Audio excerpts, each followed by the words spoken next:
If you are worried about running out of money in retirement, the retirement bucket strategy divides your assets into 3 separate pools, each designed to fund different stages of your retirement years. This approach promises to solve one of retirement's biggest fears, being forced to sell investments when the market tanks. Harold Evensky pioneered this strategy back in 1985 as a simple solution to a complex problem. As a financial planning guru, Evensky watched clients struggle with the anxiety of market volatility eating into their retirement income. His answer was elegantly straightforward. Keep money you need soon in safe investments, and keep money you will not need for years in growth investments. The cash buffer would provide peace of mind to ride out periodic downturns in the long-term portfolio. The concept taps into what behavioral finance expert Richard Thaler calls mental accounting bias, where we think about money differently depending on its intended use. Most retirees find it much easier to understand mental 3 distinct buckets, rather than one complicated portfolio that tries to do everything. Imagine you are retiring at 65 with $1 million in savings. You would divide this into 3 buckets based on when you will need the money. Bucket 1 covers your immediate needs, typically 1 to 5 years of expenses. This holds around $100,000 in cash, high-yield savings accounts, and short-term treasury bills.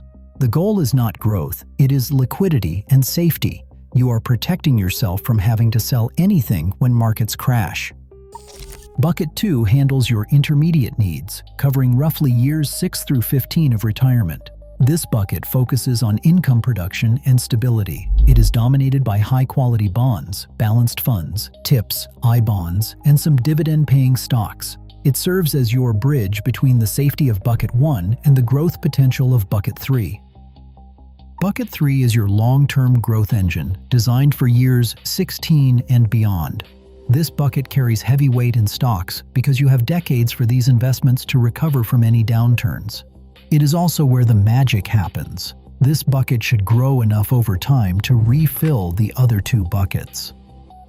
The entire purpose of this strategy is simple. You never have to withdraw from the market when it's down. When stocks crash, you pull money from Bucket 1. When bonds struggle, you are still covered. When everything goes sideways, you have years of expenses safely tucked away. This protection becomes even more important when considering Social Security claiming timing, as delaying benefits to age 70 may require larger initial bucket allocations. Christine Benz, Morningstar's Director of Personal Finance and the strategy's most prominent advocate today, puts it this way: having cash to pull from for living expenses, especially during down market periods, gives retirees tremendous peace of mind with their plan. The numbers tell an interesting story.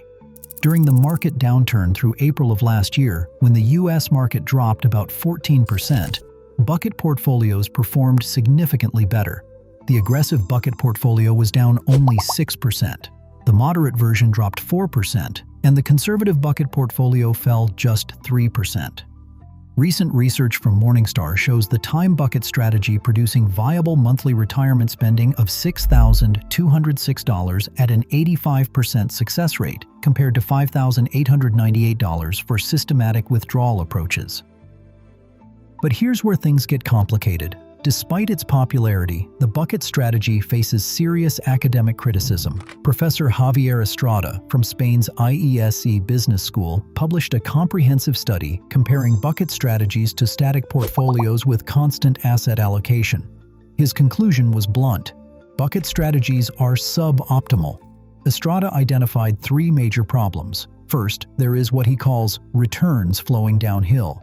Pure bucket strategies mandate moving assets from stocks to bonds to cash over time, and never the reverse. That prevents investors from buying stocks cheaply during bear markets, arguably the best opportunity for portfolio growth. Second is cash drag. Bucket strategies often force too much money into cash or low-yielding bonds too early. That creates a significant drag on portfolio performance that compounds over decades of retirement. Third is complexity. The strategy requires regular rebalancing, periodic updates to financial plans, and constant monitoring of multiple moving parts. Many retirees find this overwhelming. Wade Pfau, a respected retirement researcher, summarizes the academic consensus. There is no reason to believe time segmentation provides unique investment advantages. To be superior, it would need to reduce sequence of returns risk better than total return portfolios with identical asset allocation. Even Rob Berger, writing in Forbes, called the bucket strategy fundamentally flawed. His argument centers on opportunity cost. Why segment money artificially when you could simply withdraw from whatever asset class performed best that year? Some advisors instead recommend income annuities or single premium immediate annuities as guaranteed alternatives to bucket strategies. So why does this strategy remain popular despite academic criticism? The answer lies in human psychology, not mathematical optimization. Neither Evensky nor Benz has ever claimed bucket strategies provide superior financial returns. They champion the primary benefits as peace of mind and helping clients stay the course during market turmoil. And this isn't trivial, it is crucial.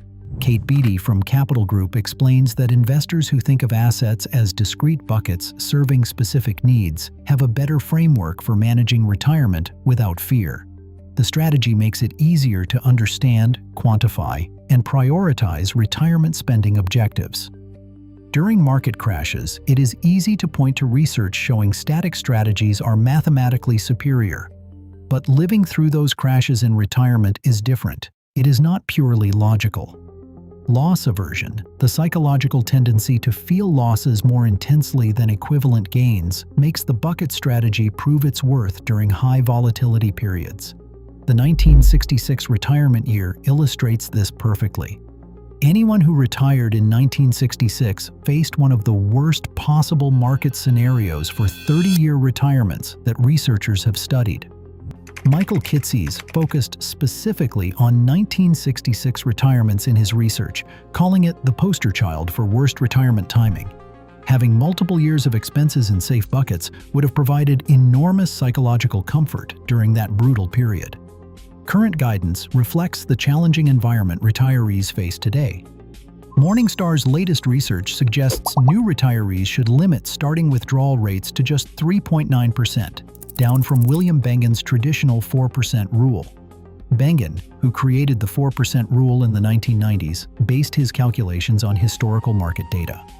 The culprits for today's lower safe withdrawal rate are higher equity valuations and lower bond yields. This creates an interesting paradox. The bucket strategy may be mathematically suboptimal, but it might be behaviorally optimal in an environment where safe withdrawal rates are declining and market volatility remains high. The strategy has evolved significantly since Evensky's original two-bucket approach.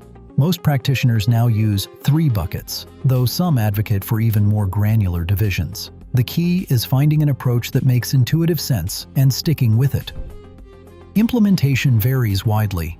Conservative investors might keep 8 years of expenses in buckets 1 and 2 combined. Using the 4% rule, that means 32% of the portfolio in conservative investments, with 68% in growth assets. More aggressive retirees might reduce the conservative allocation significantly. One practical challenge involves account types. The TSP, for example, makes bucket strategies difficult to implement because all withdrawals are taken proportionately from each investment. You cannot designate one fund as your short-term bucket and draw exclusively from it. Required minimum distributions starting at age 73 also affect bucket timing and allocation decisions. Regular maintenance is crucial, but it should not be obsessive. Benz recommends annual portfolio checkups, saying less attention is often better, regardless of strategy. The key activities include rebalancing buckets based on market performance, refilling bucket 1 from bucket 2 when needed, and periodically moving money from bucket 3 to bucket 2. The bucket strategy represents a fascinating intersection of behavioral finance and practical retirement planning. While academics correctly identify its mathematical shortcomings, practitioners recognize its psychological benefits. In retirement planning, being able to sleep at night often matters more than squeezing out extra basis points of return. For many retirees, the bucket strategy offers something invaluable, a clear, understandable framework for managing their most important financial transition. It transforms an abstract portfolio into concrete buckets with specific purposes. Whether that is worth the potential performance cost depends entirely on your priorities and personality. The safest withdrawal strategy is not necessarily the one with the highest mathematical expected return. Sometimes it is the one you can actually stick with through 3 decades of market volatility, inflation surprises, and life's unexpected challenges.